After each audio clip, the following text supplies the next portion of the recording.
खुलुमबाय नोंथांमोननि सिगाङाव बिग ब्रेकिं निउज लानानै फैदों आं किंकन मुसाहारि।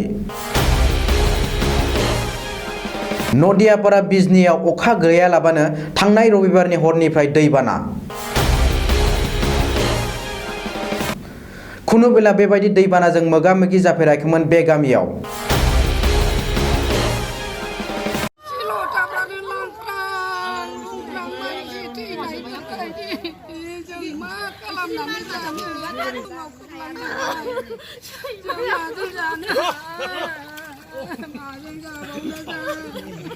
सुलुङाव मिथिनाय बादिब्ला बुरलुंबुथुर दैमानिफ्राय उसिग्लायनाय जाहोनाव आइ दैमाया दुनानै बिजनीनि खोला फारसे थानाय 30 नं हाइवेआव फसंजानाय टलगेटनि खोलानि गामिफोर जेरै नदियापारा, कासदहा, दाङाइगावखौ लाजेननानै अफयाबुरि रुगुंसिम थानाय गामिफोरा खैफोदनि मोगा-मोगि जानांगौ थासारि जादों।